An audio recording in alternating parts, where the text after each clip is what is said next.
Hi guys, and behind me you see the all-new, brand-new MGS6 EV. I'm here at the UK first media drive of the car, so we'll be doing a full review of it. This of course is the big brother to the MGS5 EV. I think I reviewed that about a year ago. It's built on the same modular scalable platform as that car, and also the MG4 EV as well. Prices for these start at around £37,000. Comes in 3 trim levels. You get the base SE, then you get the Trophy. Both of those are rear wheel drive, single motor, but then you get a dual motor version, an all-wheel drive that's up to 340 horsepower. That's this one. This is the Trophy DM, so it's a range-topping car. 0 to 60 on the car is about 5 seconds for this one. The extended wheelbase, so quite a lot of space. This is basically, it's like an S5, but it's offering you a lot more practicality and interior space. The range on it is 329 miles. It's got 5 drive modes, 4 regen modes. It's got space in the front, space in the back. They say there's up to 30 practical and storage facilities on the car. So as ever, what we'll do, this is a quick drive, so I'll put all the spec and information and everything on the screen. You'll find it there, but we'll take a quick walk around. We'll have a look at it. We'll look at the boot. Maybe we'll take a look at the frunk as well. We'll look at the back, interior rear, we'll get in the front, and then of course we'll take it for a drive. A brown car guy.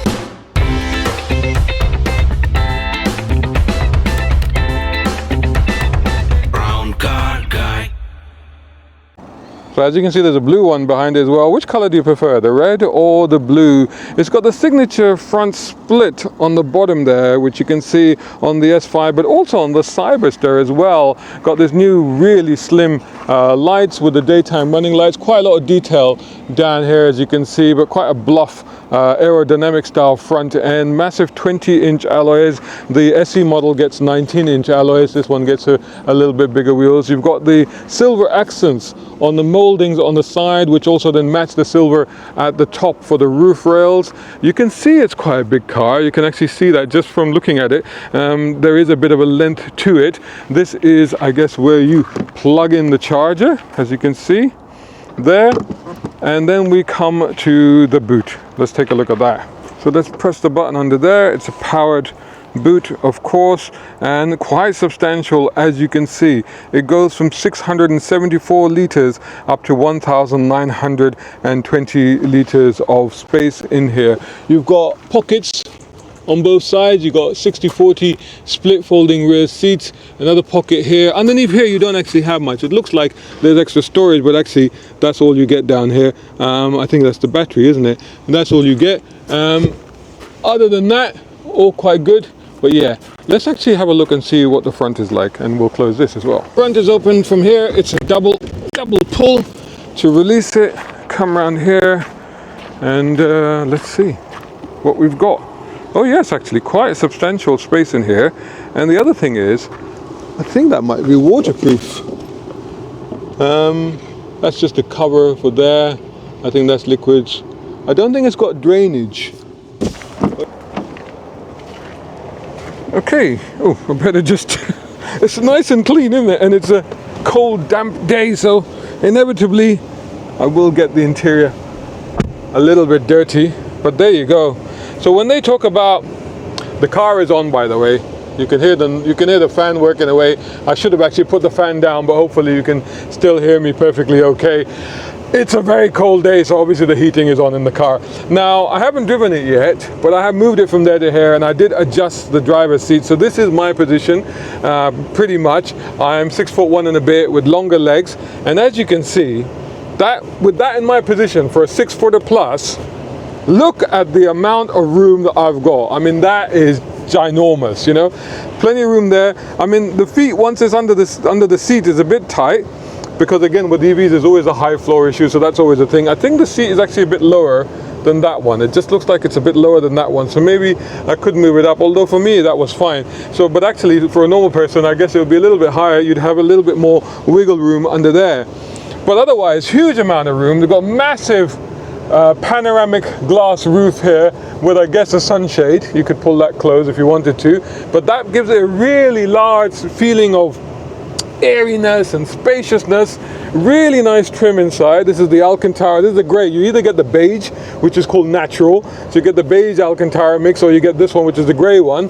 I think the beige looks nicer, but it'll be harder to keep clean. This one will be easier to not get so dirty, put it that way. And you've got an armrest here with cup holders in it. Of course, isopic child seat anchor points there, and nice bit of trim, the diamond textured carried over from the seats onto the door trim as well. You've got the nice silver covers for the stereos. Got a pocket here. What do we have down here? It looks like we've got a couple of USB-C slots, but no controls. No controls, but you do get vents back here. But you know what? And tons of headroom. You know, I could travel comfortably in a long distance in this car, sitting in the back without any problem. Because not only is it really spacious, but it feels like an older car where there's lots of glass area, and so you wouldn't feel claustrophobic either in this car, especially with this roof. Right, what's it like in the front? Let's find out.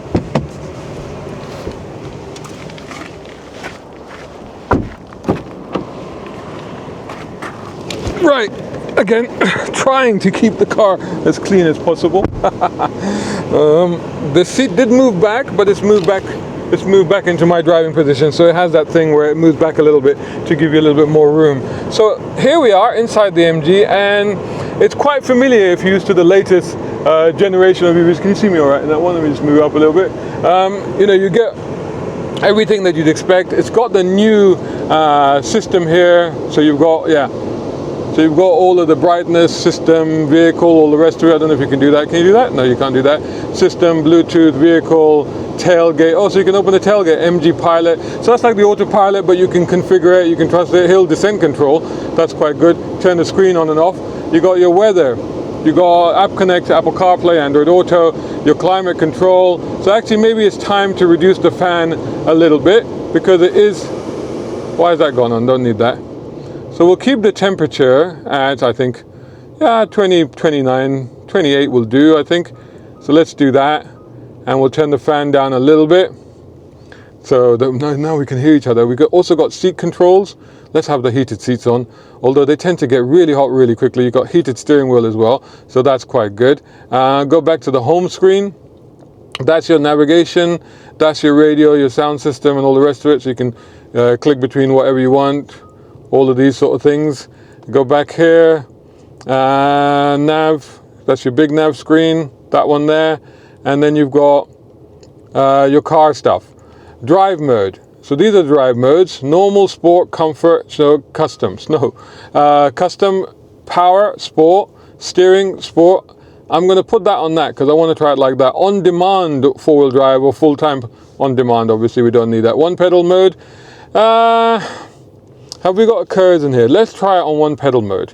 Let's try that on one pedal mode. So we'll have that. So that's the custom setting, which I will find out in a minute how you actually do the heads-up display. It's got a heads-up display. So introduced on this car is now a heads-up display.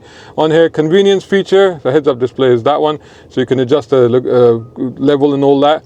Seat memory position, MG Pilot, where you can configure how you want all that cluster. So you can choose the different clusters. So you can have that one, or you can have that one, which is navigation heavy, or you can have something that's completely plain. So we'll go for the one that it was originally set on. And again, it shows you all the trip meters and all this as well. Ambient light setting, etc., etc. Go back to that. 360 camera, so you've got cameras all around. Good view of all the places that we're here now. And that's pretty much it. So there's your climate control. It's got hidden vents as well. There's your glove box. I like this little, what's this little toggle here? What's that? I just noticed that. Oh, it's a sort of turn the vent on and off. Oh, I see. So there's a vent in there and you adjust it from there. That's quite good. What have you got down here? You got a little pocket. That's handy. Then you got the control for the frunk there, the release rather, your door handles, your speaker, mirrors on here. So on here, I'm guessing the star activates what? Normal, sport. Yeah. So the star activates the driving modes. So it's probably custom setup. Then you've got your, I think this should, I don't want snow. Why am I in snow custom? So that's not doing anything at the moment, but I think that would have changed, should have changed the computer there. Is the trunk open? Is the boot, is that a tailgate open thing? Oh, I'll have to check that in a minute. So that's what you've got there. You've got another start button here, which does what? Oh, regenerative braking. So that's when you've got the curves. I see. So actually, let's start with it on adaptive. Let's try it on strong and we'll see how we get on. That'll be the cruise control. Down here you've got temperature and home button, I think. Okay, because it's already on home. So if you go nav and I press that, yeah, that goes back to home. Toggle switches. Ah, sound, that's the sound. Okay, and then the fan speed, I could have done it from there. Your hazard button, this is a wireless charger, 50 kilowatt. Your gear selector down here, you've got a big shelf down here as well with a proper power outlet down there, USB-Cs as well. And then you've got a big old cubby box down there. Door pockets, quite good. Is it spacious? It's spacious. I feel like there's loads of room above me and around me. So you know what? Let's take it for a drive. Hi guys, if you're enjoying this video, finding it useful, then don't forget to hit that like button and share and comment if you can as well, and support independent journalism channels like mine. You can do that at patreon.com, at coffee.com, or right here on YouTube you can take out a voluntary subscription. Or you know what? You can buy my books. I've got 3 out at the moment. One is a fantastic thriller. It's a novel. It's called The Ulysses Files. Go check it out, about the war on cars. And I've got a collection of short stories. That's called Quantum Races, and that's out at the moment. And then this year I put out How to Be an Automotive Content Creator. It's about how to do what I do, and that's all of these are now available on Amazon. If you buy any of those books, I will be very, very grateful. If you buy all 3, I'll put you into a draw to win a unique and exclusive set keyring and brown car guy badge. There are only 17 of these left. There were only 20, 3 have gone out. There's just 17 left now, so hurry up with that. Anyway, now back to the video. Okay, dual motor, let's deploy. Whoa! Pins me back in the seat, all right, that's for sure. And that's on regular. That's not even on sports mode. That's because it's still got it on custom. So actually, which one was it to change the modes? Normal, sport, yeah, sport. Oh, okay, we'll try that a bit later on. All right, interesting. So as you can see, again, that feeling of spaciousness. The sun is coming in. It's a really cold day, but it's sunny today, so that's quite nice. We'll put it back into the custom mode that I had set, which is quite nice. Now the regen, what have I got on now? So I got it on medium. If I lift off, yeah, not too much actually. I'll put it on strong. Lift off. Yeah, a little bit more. Not quite one pedal. So I wonder if I go back into one pedal, if that would make a difference. I do feel, I'm going to actually move myself a bit closer because I still feel like I'm quite far from the screen. Look, even for me, that is quite a stretch. So I have to move myself forward a little bit just to be in a comfortable position to be able to reach that screen, which I can do now. So if I press that button there, and was it driving control? One pedal mode. Let's try, yeah, there you go. That's one pedal mode. We'll go back into that, and then we'll go back into my map, which is in Apple CarPlay. So let's see what that's like now. I'm guessing when I press the region, oh yeah, that is one pedal mode. That's braking. Yeah, so there is quite a difference between that. I'm not going to go into how the mileage and stuff is doing because honestly, on these short drives, you can't really tell. I'll just tell you that we have 77% charge and 158 miles of range is what it's showing me. Yeah, one pedal mode. Actually, to be honest, like one pedal mode in this sort of car does make sense. It kind of works. It's not really that much of an issue, honestly. Big car. So as I'm threading my way through this little town, little village sort of area, and a big bus coming the other way, I'm just like, ooh, okay, yeah, how wide is this thing?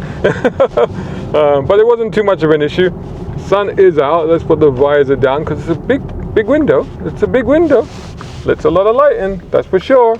Steering is is nicely weighted because I've got it on the heavy mode, and for me that's nicely weighted. So definitely on the lighter modes it'll be much lighter, that's for sure. Ride is really good on this car.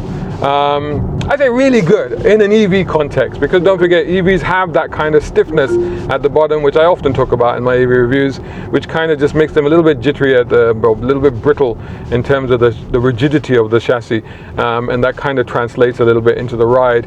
But you know, unless you're like encountering some really like that, actually it's just a bit of bump thump. generally speaking, actually, the ride is quite smooth on this. So I've done nearly 11 miles now, and the range has dropped to 148 miles with a 73% charge. So far, so smooth, so easy, very refined, very comfortable, quiet even. I've had the stereo on, nice as well, not a problem, easy to use. Generally, it's a sort of car where you want to just get into it, drive, not have to think too much about stuff, and it delivers all of that. It's a very practical sort of machine, really. It's sort of that's kind of what it's all about. So I see the one pedal mode appears to cancel itself once you put it into sports mode, which I just did. Let's put it into adaptive and leave it there and see how it adapts to things. So now we're doing a 40 miles per hour area, so we've got to slow right down. And yeah, no, it's not aggressive braking, that's for sure. About right, I suppose. Well, it's certainly pretty around here, and this huge amount of glass area that we've got does give you an opportunity to admire the scenery as you cruise along comfortably in this car. Of course, it's got the whole, MG Pilot system where you can configure all of that, let it take care of things for you. The systems work quite well, but not something that I like to use, but it does work quite well. It's not too abrupt or anything like that either. Let's try sports mode again. Oh, you immediately, you sense it. The throttle response is really where the modes make a huge amount of difference on an acceleration. Although, I have to say, I don't think it's a huge amount of difference between, like, let's just slow down again and accelerate again from in comfort mode. So we're not in comfort mode, it's 50 miles an hour. Yeah, it's a bit more gradual actually. There is a difference. Let me slow it down to 40 miles an hour. Nobody behind, so we're clear on this. Right, 40 miles an hour. Stomp it. Yeah, it's a gradual build up. It is a gradual build up. It's not a sudden, snap your neck back kind of build up. From stand start it is, but not when you're not when you're in normal mode. So again, 40 miles an hour. Oh, okay, yeah. So it's literally the throttle response. It literally in sports mode you'll be pinned right back into your seat like that. That's what it does. And the braking, is linear. It's quite good. Some of the EVs, they have a little bit of a weird thing going on where, because between the regen and between mechanical braking, sometimes you detect a slight difference, but this one is quite linear. It feels quite natural, feels quite smooth, quite good. Right, in sports mode still, some more interesting roads. And the ride is still actually quite good, although I can see the surface of this road is not as good, but it's still generally quite. Let's drop it. Oh, I dropped it into a pothole there, or a bit of a pothole, and yeah, not too rattled. I'm deliberately, yeah, another one there, no, it's okay. You can hear it, there's a bit of bump thump, but overall there isn't a harshness that sometimes you get with an EV SUV, so pretty good. So there you go. I think that's the main thing about these cars, is you want to know how comfortable they are, how smooth they are, how easy to drive they are, and this one ticks all of those boxes quite easily. It doesn't demand much of you, even in terms of the adjustment to EV. If you're thinking of getting into an EV for the first time, this isn't a car that will surprise you in any way. It does everything in the same way that a normal car does. Yes, you can go in and you can play around with the modes and the regen and stuff like that, but you'll soon learn. You can leave it in adaptive. Even that, you can just leave it in adaptive and not have to worry about it. But you can eventually figure out what is your preferences and how you would like to drive it, and I'm sure then you can put those as your default settings. There you go. A nice little whine comes in when you put your foot down, and even through the corners. I mean, again, we haven't encountered severe corners, and it's a big car. You don't want to be throwing it around, but even through these sweeping corners, it settles down very well and responds. Don't forget, this is the all-wheel drive, and honestly, the price differential between the rear drive, okay, you might get more mileage with that one. So if that's a concern, that would be the reason to go for the rear-wheel drive only.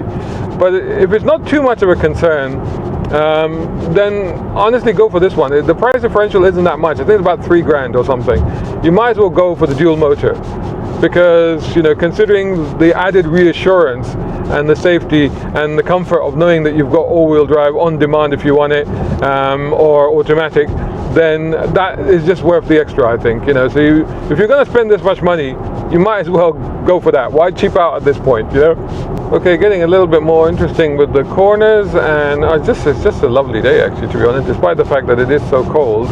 With the sun coming in through these forest trees, it's absolutely fantastic, isn't it? I should be considering the car, not considering the scenery so much, I suppose, really. But yeah, out on the brakes, turn in and power on, little bit of understeer just on the exit, and then it kind of sweeps itself up, gets itself together, and off it goes again. Again, on the brakes, turn in. Can't accelerate out of this one because there's a bit of traffic ahead, but yeah, that's pretty good. So there you go, there's our first drive review of the brand new MG6 EV. Another great offering from MG, which is literally on a roll right now. I mean, they've just had 100,000 EVs sold, and they don't even consider themselves an EV company. In fact, there's only 19% of their model mix, which is a bit of a problem for them because they need to be at about 28%. So this is why they're introducing more ones. Of course, they've introduced the top of the range topping ones, the more luxurious MG, which is the IM5 and the IM6. I'll try and get hold of those at some point in the future. But they're building their EV range, and they're doing really well with it. They're offering really good quality product that's practical, sensible, makes a lot of sense. Interesting thing with MG is that in their model mix and their sales mix, what they're finding is that they got a much higher percentage of private buyers compared to the other companies offering EVs, which is generally fleet sales, and that made a huge jump. So there's a lot of MG fans out there that are suddenly going, oh, I want one of those new modern MGs. So that's really beginning to happen. In fact, after China, UK is actually the biggest market for MG, and the third is India. So that's actually fascinating. So there you go. Not a car that you're going to go wrong with. Definitely worth considering. Whether you need the extra space, maybe the MGS5 is sufficient for you in terms of size. But if you've got a big family, you'd like to do long distances in comfort, maybe look at this one. Let me know what you think of the car in the comments below, and I'll catch you all soon in the next video. Shout out time, guys. Thank you so much. Hey, if you enjoy my content, why not get involved? Buy me a coffee. You can do that at either of these links. Or if you're watching on YouTube, buy me a thanks or take out a membership. It all helps. It really does.